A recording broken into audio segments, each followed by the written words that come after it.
Muda ni wako ila sio mali yako. Narudia tena, muda ni wako lakini sio mali yako. Maana yake muda pamoja na kwamba ni wako, lakini haukusubiri wewe na haujawahi kumsubiri mwanadamu ama mtu awaye yoyote yule wakati wowote ule. Mawazo yako mazuri, iwe ni kijana wa kike ama kiume, iwe ni baba, iwe ni mama ama mtu awaye yote yule, mawazo yako mazuri yale, hasa nizungumzie upande wa Mungu, japokuwa yote ni kama, lakini nizungumzie sana upande wa Mungu. Mawazo yako mazuri ulionayo, yale mazuri yale, kwa sababu ninachojua ni kwamba kila mtu kuna mawazo anayo yakuhusu Mungu, mawazo yale ulionayo mazuri, bora, imara sana. Mawazo ulionayo mazuri, bora, imara sana. Mawazo yale wakati wa kuyafanya ni sasa hivi ama ni leo hii. Kuna mtu mmoja aliyesema, ambaye sikumbuki vizuri nukuu yake, lakini alikuwa na maana yake ilikuwa kwamba ukipata wazo lolote jema unataka kufanya sasa hivi, hakikisha unachukua maamuzi ndani ya sekunde 5 kabla hofu na vitisho havijatokea. Anasema kwamba ukiona umepata wazo lolote, limekujia wazo jema, unaweza kulifanya sasa hivi, wakati usahihi sasa. Lifanye ndani ya sekunde 5 kabla ya hofu na vitisho havijatokea. Mawazo mazuri, ndio maana kuna watu wanasema kwamba nikija kuoa nitamtumikia Mungu, nikija kuolewa nitakuja kumtumikia Mungu, nikija kupata pesa nitamtumikia Mungu, nikija kuzaa watoto nitampata Mungu, nikishampata mwenzo wa maisha nitamtumikia Mungu, nitampenda Mungu mimi, nikishapata fedha maana nitamtumikia Mungu, nitajali wajane, nitatembelea mayatima, nitaona wafungwa magerezani, nitatenda mema, nitafanya kile, nikipata tu hiki tu, nikipata hiki, nikipata mume, nikipata mke, nikipata hivi, siko wanandoa, anasema kwamba ngoja nikamilishe mambo ya familia yangu. Kwa kweli mambo yale ya familia yangu yakikaa vizuri, yakikaa stable, yakikaa imara, I say nitamtumikia Mungu, ama nitafanya mawazo ya kimungu, nitafanya yale ambayo Mungu anataka niyafanye. Acha kabisa. Nakwambia yale mawazo wakati wa kuyafanya ni leo, ni saa ya sasa. Ni leo, muda wa kusubiri wewe. Muda ni wako lakini sio mali yako. Wewe unaweza ukiendana na muda, lakini muda hauwezi kuendana na wewe. Wewe unaweza ukiendana na muda, lakini muda hauwezi kuendana na wewe.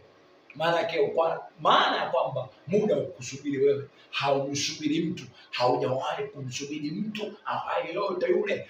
Muda haujawahi kumsubiri mtu awaye yote yule kwa namna yoyote ile. Mawazo yako mazuri ulionayo mazuri, kaka, dada, binti, ulionayo mazuri sana, wakati wa kuyafanya ni leo, ni sasa hivi.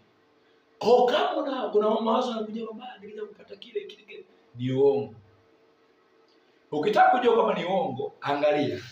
Kuna watu ambao walisema kwamba nikipona kwenye ugonjwa huu, nikitoka kwenye shida hii, tatizo hili, ugumu, nitatenda mema sana, nitaona wajane, nitatenda mema kwa wajane, sio kwa watu wengine gani, mayatima na kadhalika. Lakini walipopona hakutembea kwa wajane. Sasa nikija kuolewa, na hiyo kusema kweli, kuna watu ambao hata nikuja kuolewa hakumtumiki. Hicho walisema watakuja, ambacho sema kama nitakuja kumtumikia Mungu, hawapo kwenye kile, ama wapo kwenye lile wazo ambalo mtu alikuwa nalo mwanzo.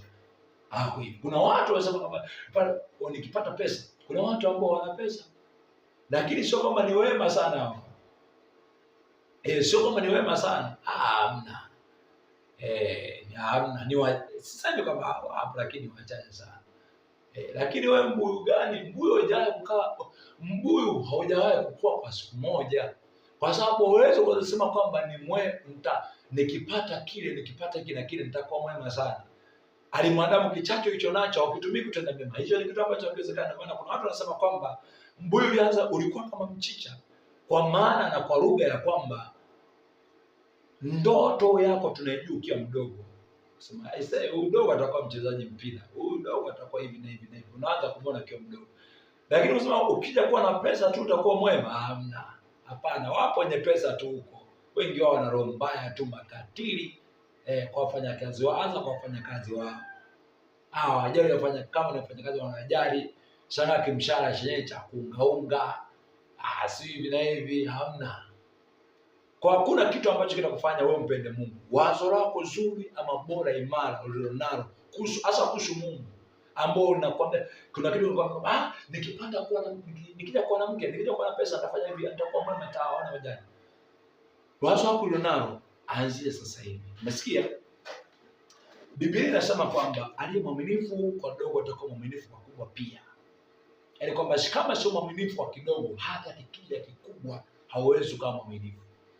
Kwa hiyo ninachosema ni kwamba mawazo yako yale mazuri, yale bora, yale imara ulionayo kuhusu Mungu, anza kuyafanya leo. Kabla ya sekunde 5. Unajua niki hapa naweza nikifanya kwa ndani ya sekunde 5. Hapa sasa hivi kifanya hapo. Hakuna kitu ambacho kitakuja kwenye maisha yako ambacho kitakupa nafasi ama wenye mpana kufanya vitu fulani vyema, wafanya vitu fulani vizuri. Wazo lako ulilonalo zuri, kijana yote wewe, nitampenda Mungu, nitaona wajane mayatima nitawasaidia, nitaona wafungwa magerezani, nitaomba, nitamtumikia Mungu, nikija kuolewa kuoa, ndio kupata mali. Hapana, yote ni mawazo potofu, ni mawazo ambayo yana ila ya shetani, ni uongo tu. Hatukija kupata hivyo vitu havitakufanya wewe uwe mwema. Kama utafanya lakini kwa namna ya kutoa mkosa, lakini haitakuwa kwenye kiwango ambacho ulikuwa nacho cha moyo wako, chenye piki ya juu ya moyo wako, ya ufahamu wako, ya akili yako. Mawazo yako mazuri wakati wa kufanya kazi ni leo, ni saa ya sasa. Lakini kesho, leo wanasemaga, unawasemaga leo ni leo, nasema kesho ni Mungu. Yes, ni kweli kabisa, ni mwalisha kabisa. Leo ni leo, nasema kesho ni Mungu. Kwa mawazo yako leo mazuri, bora sana, imara sana, anza kuyafanya kazi leo. Leo hivi. Katika kichache ulicho nacho uwezo ulionao, ni kama ni kijana kama mimi, unasema shida, nitakuwa mwema hapa. Hapa mtakuwa mwema kuanzia hapa nipo single. Hivi na hivi. Kwa yani nitakuwa nitaanza na hapa na yale Mungu tayaweza. Alafu baadaye usema wewe nikija kufanya hivi bado. Hiyo na mimi inawezekana, japokuwa inakuwa sio rahisi kama ambavyo mtu ama watu tunazania. Lakini mawazo yako mazuri wakati wa kufanya kazi ni leo hii. Lakini kama hautafanya kazi, mawazo yale yatakufa, yatapotea kabisa, yatakuwa mojawapo ya kiumbe cha hovyo sana duniani. Kwa mwenyewe muda utakapozidi sana, miaka mingi sana mbele, kwa mwenyewe sema kwani sikutumia nafasi ile vizuri, na niko na mawazo kama haya, utakuja kujutia bure muda wako. Okay, kijana mwenzangu, inawezekana kuishi bila kufanya dhambi, inawezekana kuishi bila kuzini, inawezekana kuishi bila kufanya umalaya na yote, inawezekana kuishi bila kujichua, inawezekana bila kuishi bila kuzini, si bila kunini, bila kunywa mipombe au kuvuta sigara na mitakataka mingi ya tena na yote ile. Inawezekana sana. Imewezekana kwangu, mimi ni mmoja hapo ya mfano mzuri ambaye anasema kwamba hakuna dada baba yoyote yule ananishuhudia kwa habari ya maisha mabaya. Sijakamilika, lakini naona kwamba nacho cha kuambia kijana ambaye una maisha ya aina hiyo. Kuna kitu ambacho naweza kukuambia kwa sababu mimi ni kuhani wa Bwana. Asante sana kwa kunisikiliza. Amen. Asante sana.